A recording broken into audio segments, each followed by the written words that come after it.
আসসালামু আলাইকুম, স্বাগতম জানাচ্ছি বিবিসি নিউজ আন্তর্জাতিক সংবাদে। শুরুতেই সংবাদ শিরোনাম, এরপর বিস্তারিত।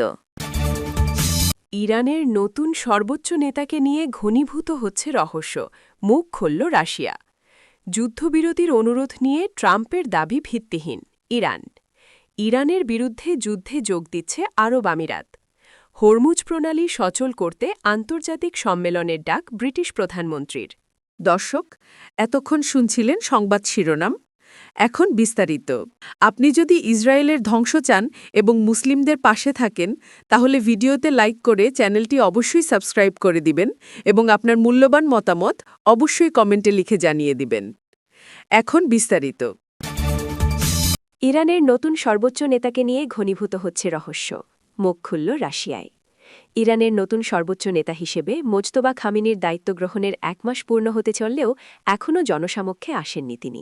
তার এই দীর্ঘ অনুপস্থিতি বিশ্বজুড়ে নানা জল্পনা-কল্পনা এবং তার শারীরিক অবস্থা নিয়ে রহস্যের সৃষ্টি করেছে। তবে সব জল্পনার অবসান ঘটিয়ে রাশিয়ান রাষ্ট্রদূত নিশ্চিত করেছেন মোজতবা খামেনি ইরানেই অবস্থান করছেন। ইরানে নিযুক্ত রাশিয়ার রাষ্ট্রদূত অ্যালেক্সি দেদোভ সংবাদ মাধ্যম আরটিভিআইকে দেওয়া এক সাক্ষাৎকারে বলেন, সর্বোচ্চ নেতা মোজতবা খামেনি দেশেই আছেন, তবে কিছু সুনির্দিষ্ট কারণে তিনি জনসমক্ষে আসা এড়িয়ে চলছেন। গত 28 ফেব্রুয়ারি যুদ্ধ শুরুর সময় যুক্তরাষ্ট্র ও ইসরায়েলি হামলায় তার বাবা আয়াতুল্লাহ আলী খামেনি শহীদ হওয়ার পর মোজতবা খামেনি ইরানের সর্বোচ্চ নেতার দায়িত্ব গ্রহণ করেন। মার্কিন গোয়েন্দা সংস্থাগুলোর দাবি, 56 বছর বয়সী এই নতুন নেতা ওই হামলায় সম্ভবত গুরুতর আহত হয়েছেন। এমনকি তাকে চিকিৎসার জন্য রাশিয়ার প্রেসিডেন্ট ভ্লাদিমির পুতিনের আমন্ত্রণে মস্কোতে নিয়ে যাওয়া হয়েছে বলেও সংবাদ মাধ্যমে খবর রটেছিল। তবে রাশিয়ার সাম্প্রতিক বিবৃতিতে এটি স্পষ্ট, মস্কো তেহরানের এই সংকটকালেও দেশটির নেতৃত্বের সঙ্গে নিবিড় যোগাযোগ বজায় রাখছে। আড়াল থেকে শাসন, নেপথ্যে কারা? যুদ্ধবিরতির অনুরোধ নিয়ে ট্রাম্পের দাবি ভিত্তিহীন। ইরান। যুক্তরাষ্ট্রের প্রেসিডেন্ট ডোনাল্ড ট্রাম্পের যুদ্ধবিরতির অনুরোধ সংক্রান্ত বক্তব্যকে মিথ্যা ও ভিত্তিহীন বলে দাবি করেছে ইরান। ইরানের পররাষ্ট্র মন্ত্রণালয়ের এক মুখপাত্রের বরাতে দেশটির রাষ্ট্রীয় টেলিভিশনের এক প্রতিবেদনে এই দাবি করা হয়েছে।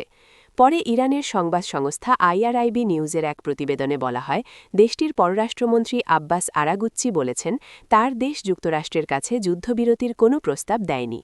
আরাগুচ্চি বলেন, যুদ্ধবিরতির জন্য ইরানের পক্ষ থেকে 5 দফা প্রস্তাব দেওয়া হয়েছে বলে বিভিন্ন সংবাদ মাধ্যমে উল্লেখ করা হচ্ছে। এটা অনুমান ছাড়া কিছু নয়।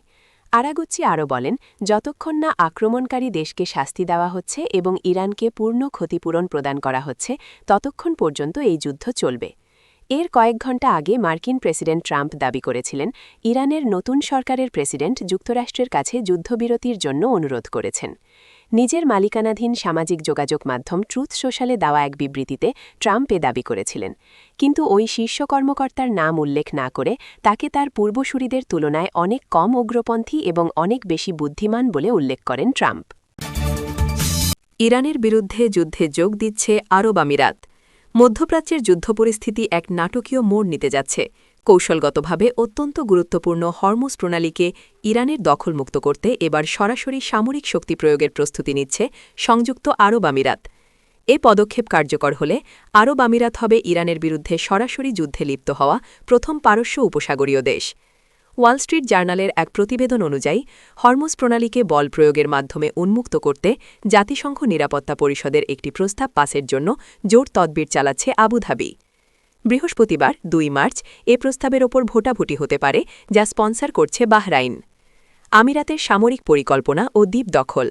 সংযুক্ত আরব আমিরাতের কর্মকর্তারা জানিয়েছেন, দেশটি হরমুজ প্রণালীতে ইরানের মাইন অপসারণ এবং অন্যান্য সামরিক সহায়তায় সক্রিয় ভূমিকা পালনের পরিকল্পনা করছে। এছাড়া হরমুজ প্রণালীতে অবস্থিত আবু মুসা দ্বীপটি দখলের জন্য তারা যুক্তরাষ্ট্রকে চাপ দিচ্ছে।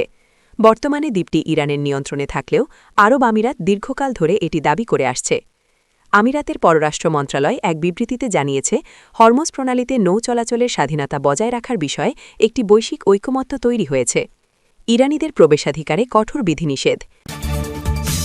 হরমুজ প্রণালী সচল করতে আন্তর্জাতিক সম্মেলনের ডাক ব্রিটিশ প্রধানমন্ত্রীর। মধ্যপ্রাচ্যে চলমান যুদ্ধের প্রভাবে অবরুদ্ধ হয়ে পড়া হরমুজ প্রণালী পুনরায় সচল করার লক্ষ্যে চলতি সপ্তাহে একটি আন্তর্জাতিক কূটনৈতিক সম্মেলনের ডাক দিয়েছেন ব্রিটিশ প্রধানমন্ত্রী কিয়ার স্টারমার। গুরুত্বপূর্ণ এই তেল পরিবহন পথে নৌ নিরাপত্তা ফিরিয়ে আনতে ইতোমধ্যে যুক্তরাজ্যসহ ৩৫টি দেশ একটি যৌথ বিবৃতিতে স্বাক্ষর করেছে।